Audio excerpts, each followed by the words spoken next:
Quantos são e por que continuam a existir os entraves da economia brasileira? Por que, apesar de tudo, dos bons momentos do Brasil nos últimos 20 anos, não raro caímos em ciclos ruins novamente? Para falar sobre o assunto, nós temos hoje Fábio Jambiagi, que é especialista em finanças públicas e previdência social. Então, Fábio, seja bem-vindo. É um prazer estar com vocês. O que acontece com o Brasil que, em determinados momentos, parece que tudo vai dar certo e depois, por um problema que a gente já conhece, por problemas que já conhecemos, o país entra de novo numa, digamos, depressão, pelo menos no sentimento em relação ao desenvolvimento, mas evidentemente com a economia também ruim? A situação recente é uma situação singular, que por um lado estão se repetindo, como você falou, problemas e desafios que a gente não consegue resolver há muito tempo. Por outro lado, esta é uma situação nova para a minha geração. Eu tenho 52 anos, sou da geração que se formou no começo dos anos 80 e eu, em particular, me formei em 83, lembrando um pouco a história da época. Entre 81 e 83, o Brasil experimentou uma das maiores recessões da sua história. 2 anos desses 3 foram de quedas expressivas do PIB, uma coisa em torno de 3%. Se a gente se queixa agora porque a economia está parada, você pode imaginar o que era com a economia encolhendo e com um número de jovens muito maior ingressando no mercado do trabalho pela situação daquela época. Então, eu me criei e depois cresci como profissional no mundo em que a restrição, como dizemos os economistas, a restrição era de demanda, ou seja, havia questões conjunturais, fiscais ou de balanço de pagamentos, mas depois a demanda, enfim, permitia que o governo tocasse pau na máquina e a economia crescia. Por quê? Porque sempre havia gente para ser empregada, havia um mundo de gente desempregada, e aí quando a economia começava a se expandir, a restrição de mão de obra não era o empecilho, havia muita gente sempre disponível. E hoje tem problema de oferta de mão de obra qualificada? Exatamente, qualificada e não qualificada. Né? Quer dizer, a situação que a gente tem hoje de uma taxa de desemprego no piso histórico, tá? É uma situação efetivamente nova, com uma qualificação para o leigo. Né? O cidadão comum, às vezes, pode ver uma taxa de desemprego de 5% no noticiário e achar, bom, se a taxa de desemprego é de 5%, ela pode cair a zero. Só que não há nenhum país com taxa de desemprego de zero, porque sempre há gente que está mudando de um emprego para outro, não é? Aquilo que os economistas chamam de desemprego friccional. Mas o que eu quero dizer, então, é o seguinte: para efeitos desse tipo de restrições, das quais a gente está falando, 5% de desemprego equivale a, entre aspas, pleno emprego. Não é exatamente pleno emprego, no sentido de que ainda há 5% de desempregados, mas passa a impressão de que há um limite físico associado à mão de obra, que não pode ser mais expandida. Então, deixa eu só pegar uma questão de 5%. É 5% mesmo? Eu não tenho problema com aquilo que se chamava de nem no passado, nem estuda, nem trabalha, ou de pessoas que absolutamente desistiram de procurar emprego. Ou seja, eu tenho uma massa não assalariada muito maior do que esses 5% de desempregados? Certamente, tá? Mas vamos lá, vamos separar. Os economistas lidam muito com uma categoria muito importante para o entendimento dessa questão, que é a da PIA, população em idade ativa. São pessoas de 15 anos ou mais com idade para trabalhar, tá? Agora, só um universo, uma parte deste universo é que compõe aquilo que se chama de população economicamente ativa, tá? São as pessoas que efetivamente ou estão empregadas ou estão dispostas a trabalhar, tá? Então, em qualquer país, a PEA, né, a população economicamente ativa, é bastante inferior à PIA, porque há uma série de categorias que formam parte da PIA, mas não formam parte da PEA. Quais são? Por exemplo, donas de casa. Claro que são cada vez menos, não é? Por uma questão de mudança das características da sociedade. 40 anos atrás eram muito mais. Hoje, essa categoria abrange um universo muito menor de pessoas, mas ainda existem, tá? Estudantes, né? Não faz sentido que um estudante de 18 anos seja considerado desempregado se ele está estudando e não está procurando emprego. O conceito de desempregado é aquela pessoa que não está empregada e está procurando emprego, tá? Aposentados, já que poderiam trabalhar, mas já têm a renda da aposentadoria e não procuram trabalho, presidiários e os chamados desalentados, pessoas que desistiram de procurar emprego. Então, essas categorias que você mencionou são categorias de pessoas que, eventualmente, em outras circunstâncias ou com outra qualificação, poderiam perfeitamente estar no mercado de trabalho. Mas não faz sentido, tecnicamente, que essas pessoas sejam consideradas desempregadas porque elas não estão procurando emprego. Eu vou trazer 2 exemplos aqui que são muito comuns e fáceis de serem ouvidos pela média das pessoas no dia a dia. Que ou os empresários propriamente eles reclamam, mas outras pessoas que trabalham também dizem a mesma coisa, que é difícil contratar mão de obra qualificada hoje no Brasil e alguns negócios, inclusive nos momentos que a economia, a coisa recente estava mais em alta e não conseguia avançar porque não tinha mão de obra. Aliás, parte de mão de obra foi até importada. Mas as pessoas nunca reclamaram tanto da qualidade do serviço que elas recebem, ou do produto, que tem qualidade inferior, seja porque foi importado, seja porque foi produzido aqui com qualidade inferior, ou do serviço. E aí, nesse caso, é totalmente brasileiro. Ela fala com alguém que está falando língua portuguesa como ela, que nasceu aqui e que o serviço não foi entregue, seja a TV a cabo, a energia, a água, ou seja lá o que for. Por que essas coisas, onde é que tem uma ligação direta com a outra e por que a gente não interveio nisso para tentar resolver lá atrás, para não passarmos por isso que eu chamo de apagão de eficiência brasileira? Eficiência que atinge o dia a dia de qualquer pessoa. Não é só o grande empresário que pode ter problema de crédito, que tem problema com a economia e não pode investir. Não, o sujeito não pode assistir televisão porque a televisão não foi entregue, o sinal a cabo. Ou ela tem problema de fornecimento de energia elétrica, de água, ou seja, por que a gente sofre ainda desses entraves de infraestrutura ou de serviço básico, serviço mais elementar? Olha, eu nos meus livros eu gosto muito de escolher as epígrafes adequadas, tá? E é uma frase de um grande pensador que dizia: falhar em se preparar é se preparar para falhar. A gente falhou porque não se preparou exatamente para esse momento, que vivenciamos o imediato, ao invés de pensar 4, 5, 6 anos à frente. E a gente está vivendo ainda, e está cometendo esse mesmo erro ainda? Sim, agora estamos sendo alertados para a importância do mesmo, tá? Mas vamos retomar um pouco o fio da meada. Eu me afastei um pouquinho, mas você me fez uma pergunta no começo acerca de por que, enfim, a gente estava se defrontando com essa situação. Então, esses entraves todos. Voltar um pouco no tempo. A partir de 2003, né, o Brasil teve um ciclo de 7, 8 anos, relativamente bom, ou bastante bom para a economia, com um crescimento médio da ordem de números redondos 4% ao ano, dependendo do período, eventualmente um pouquinho mais, né? Se a gente joga 2003, que foi um ano de baixo crescimento, para baixo do tapete, e acaba em 2010, que foi um ano de crescimento exuberante, antes das dificuldades futuras, tá? Foi até um pouquinho superior a 4%. Mas o que eu quero dizer é que a gente cresceu basicamente ocupando mão de obra e com um pouco de produtividade. Então, números redondos, a mão de obra crescia 2,5%, mão de obra ocupada, tá?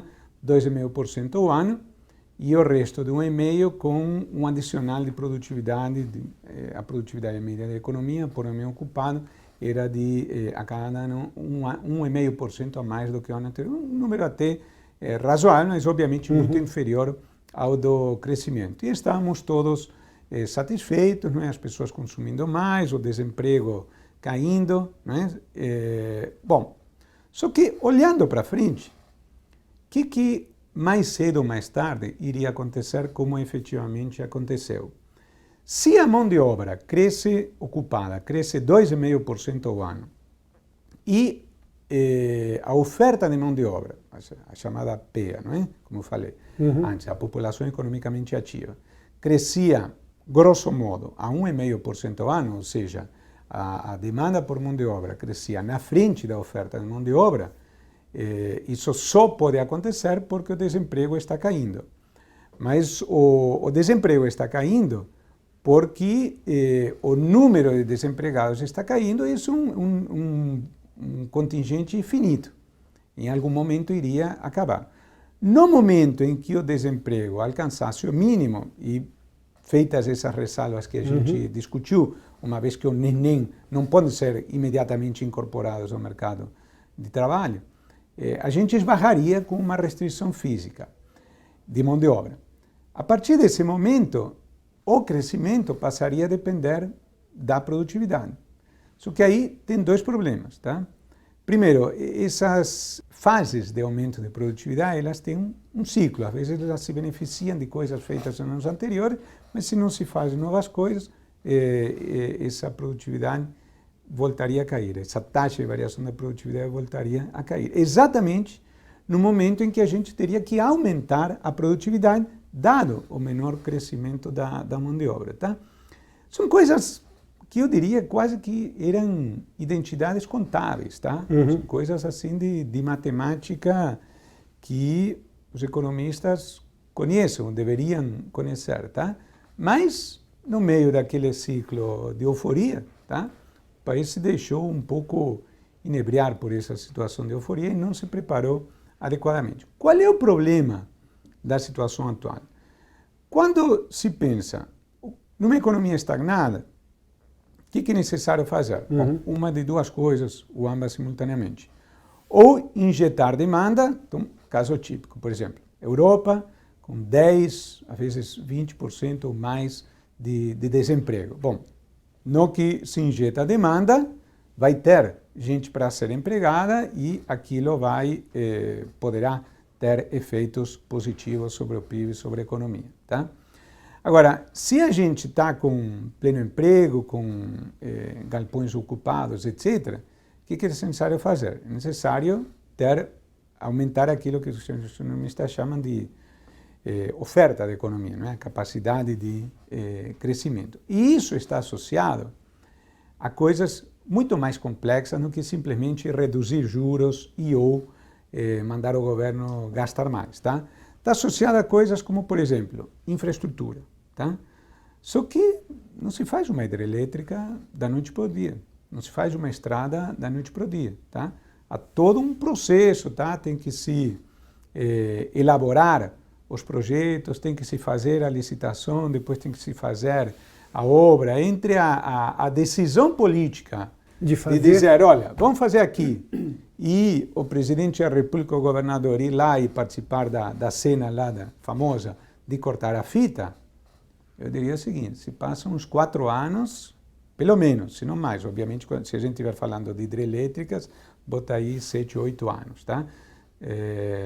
Bom, então, são coisas para as quais é necessário pensar muito tempo antes. Mas não se comete erros nesse da mesma processo? forma, só para fechar, quer dizer, tem vários outros pontos, tá?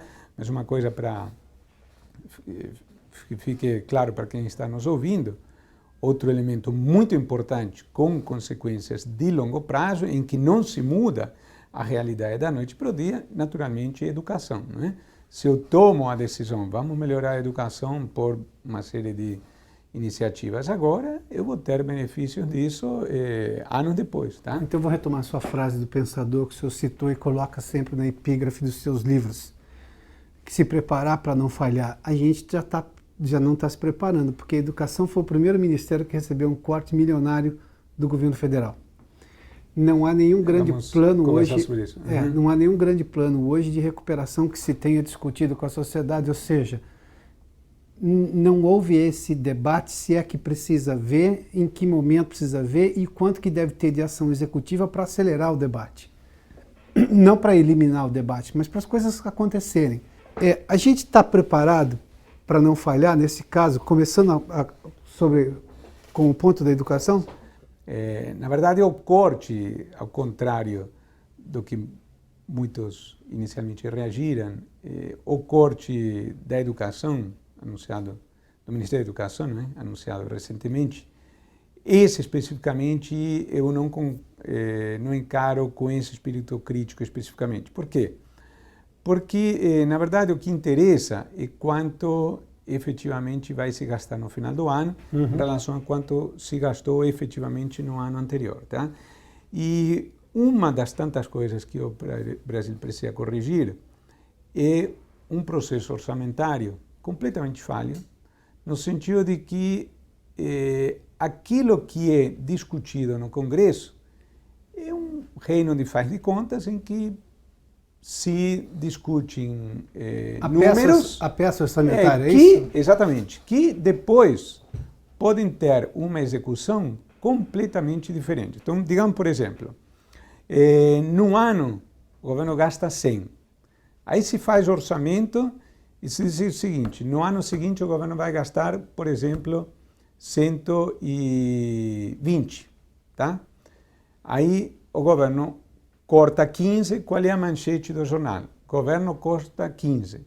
Mas se os outros 105 forem gastos, vamos deixar de lado a inflação, raciocinando apenas em termos reais, na verdade, o que acontece? A manchete terá sido, o governo corta, mas no mundo real, num ano se gastou 100, no outro ano terá se gasto 105. Tá?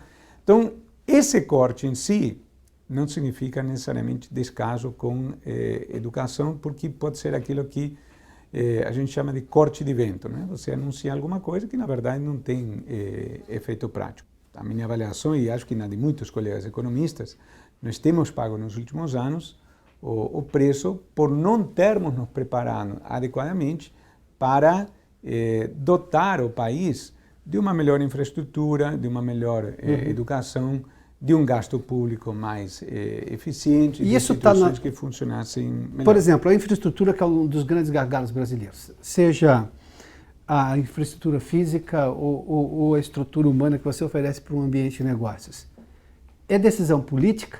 Ou, por exemplo, nós temos uma burocracia que impede que determinado porto demore muito mais tempo, porque a legislação ambiental protela demais, porque há recursos demais, porque a qualidade dos projetos apresentados é ruim, portanto a justiça vai paralisar a obra mesmo, porque um técnico um pouco melhor vai descobrir que tem um erro no projeto, sem contar o fantasma maior chamado corrupção no processo inteiro.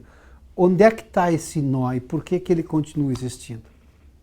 É um conjunto de coisas, é difícil identificar apenas um problema. Tá? E há lugares onde isso está sendo superado? Dentro desse conjunto de coisas, há alguém que está tirando a cabeça? Eu diria o seguinte, vamos lá,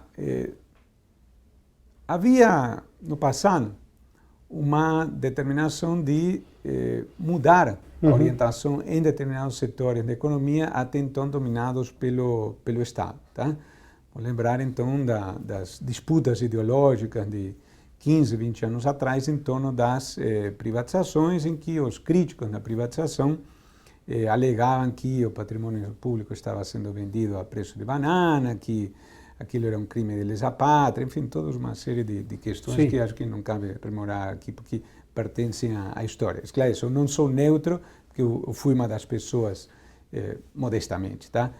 Que participou daquele processo e eu me orgulho disso. Acho que a equipe que tocava esses projetos realmente o fazia convencida de que privatizar era bom para o país por uma série de razões que as empresas melhorariam, e acho que, de um modo geral, o balanço é extremamente positivo, mesmo nas áreas onde as pessoas se queixam também com razão, como, por exemplo, na área de telefonia, todo mundo tem crítica em relação à sua operadora específica, mas vão lembrar o que era a telefonia Sim. naqueles tempos. Né? Quando eu me casei, eu tive que pagar o equivalente a, se me fala em memória, em torno de $3.000 para ter a linha, coisa que agora se obtém com a maior facilidade. Mais ou menos hoje reclamamos da qualidade do serviço, antes nem serviço tínhamos, é isso? Exatamente, então vamos e reconheçamos que Sim. as coisas mudaram para melhor no país, surgem novos desafios. Mas, muito bem, então, uma vez privatizados aqueles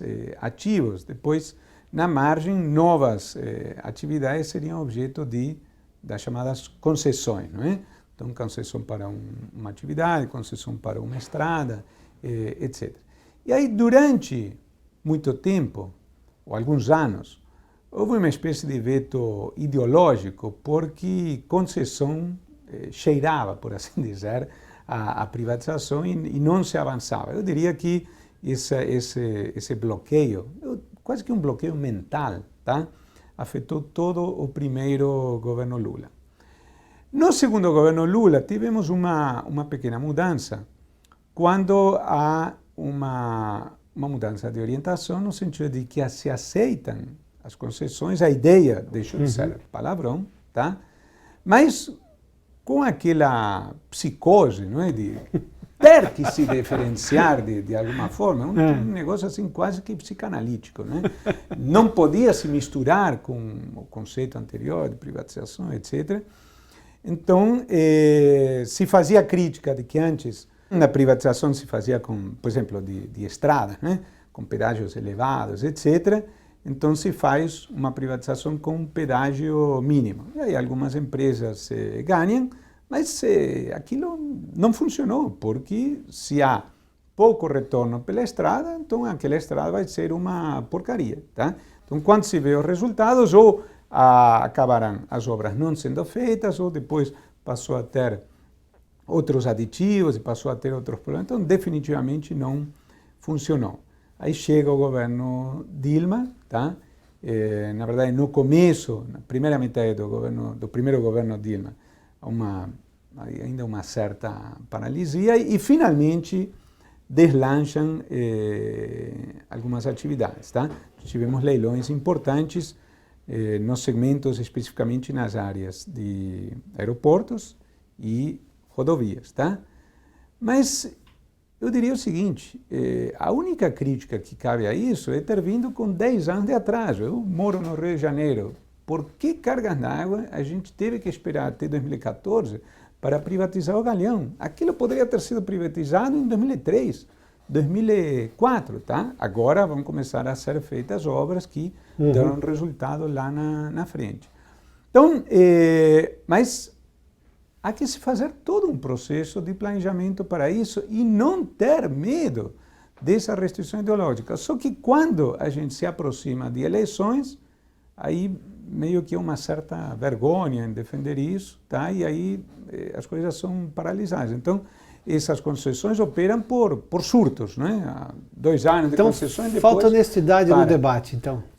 Eu diria que falta continuidade, tá? Eu preferiria esse termo. Quer dizer, essas concessões, elas têm que ser planejadas como safras, por assim dizer. O que o agricultor faz? Ele se prepara para colher daqui a 6, 8 meses, para isso você tem que plantar hoje. Então, no caso das concessões, tá? Nas diversas áreas, se eu quero ter um resultado 5 ou 6 anos depois, eu tenho que fazer a iniciativa agora. Vamos tomar um outro caso, tá?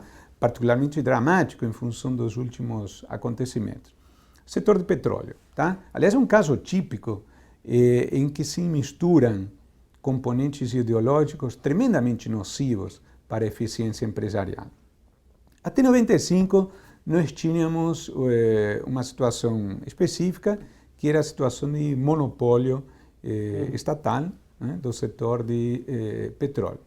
Em 1995, o presidente Fernando Henrique abre o setor, se aprova uma mudança constitucional com apoio do Congresso, acabando com o monopólio do setor, e aí surge todo um debate muito acalorado, politicamente muito intenso, a respeito do futuro do setor, como costuma acontecer depois de uma primeira decisão de âmbito mais geral constitucional, se adota um degrau hierárquico abaixo, a modificação da legislação para regulamentar aquele dispositivo maior constitucional de âmbito mais amplo, uma vez que não faz sentido que a Constituição, que já é extremamente detalhista, entre em todos os detalhes. Então, em 95, muda a Constituição e em 97 se adota a chamada Lei do Petróleo, né, em que o Congresso, obviamente por iniciativa do Poder Executivo, mas depois de muito e um intenso debate, aprova a nova legislação. O que a nova legislação diz? Como a Constituição tinha mudado, ele tem que se adaptar à Constituição, permite a competição, estabelece o seguinte: Petrobras continua sendo estatal, tá? Foi um compromisso do governo Fernando Henrique junto ao Congresso, aquilo fica cristalizado na lei, e se adota um marco regulatório que iria permitir a venda de reservas através do Instituto da Concessão de áreas que seriam leiloadas a partir de então. A partir então do final dos anos 90, na forma de uma rodada por ano, o setor começa a fazer leilões, né? Então, como é que funcionava? As autoridades do governo, Ministério de Minas e Energia, Petrobras, agência regulatória, né? A Agência Nacional de Petróleo, vão ao exterior, fazem roadshows, e aí todo ano tinha a venda dos chamados blocos, né? Em que se vendia uma área X, e aí concorrem Shell, Texon, Chevron, etc., e faz um leilão, o governo arrecada, e aquela área passa a ser de livre exploração para os vencedores, muitos deles, diga-se de passagem, aliados com a Petrobras, não é? Porque, na verdade, era uma competição, sem dúvida, né, que muda em relação à situação anterior, mas que entendia de petróleo no Brasil. Aquilo tinha sido um monopólio. Até então, obviamente, a Petrobras tinha muito mais conhecimento do próprio solo brasileiro ou da área marítima do que as empresas que estavam fora. Então, a estratégia natural das empresas multinacionais muitas vezes entravam algum tipo de associação com Petrobras e depois, aos poucos, iam conhecendo o terreno. Só que aquilo era uma iniciativa extremamente bem sucedida, tá? Mas que aquilo ofendia os brios ditos nacionalistas de uma parte do espectro político, tá? E eu diria que tão importante quanto a decisão de manter inicialmente o rumo da política econômica adotada pelo presidente Lula em 2003, quando ele designou o ministro Palocci na Fazenda e Henrique Meirelles no Banco Central, para dar continuidade à política fiscal ortodoxa e à política monetária dura para combater a inflação, tão importante quanto isso foi a sinalização que ele deu no setor do petróleo. Que sinalização ele deu? Ele disse, olha, gente, apesar do meu partido ter criticado durante anos aquilo que era feito até 2002, eu vou continuar, porque isso está dando certo. Continuam as rodadas anuais e o processo é um êxito fabuloso. Por conta disso, a Petrobras continua aumentando a sua produção ano após ano, os estados e municípios continuam recebendo royalties cada vez mais, não é? Em função da maior extração de petróleo, etc., etc. Até que nós somos vítimas da maldição do petróleo. Surge o pré-sal, e aí aqueles setores, né, que estavam um pouco acabrunhados, né, resmungando pelos cantos. Os supostamente nacionalistas. Aí eles encontram a oportunidade de dizer, agora sim é o momento do Estado abocanhar uma fatia maior disso. Só que, ao invés de dizer o seguinte, olha, está mantido o modelo, só que o Estado, ao invés de arrecadar X, vai arrecadar Y%, coisa que todas as indústrias, todas as empresas estrangeiras teriam compreendido perfeitamente, não seria a primeira vez que se faz isso. Não, se diz, vamos repensar o modelo. Então, a partir de 2008, não tem mais leilão anual. Então, o que acontece? Para. Na verdade, o setor não chega a parar exatamente, muito pelo contrário, continua produzindo, investindo muito, mas em função do quê? Em função de decisões que tinham sido tomadas anos antes.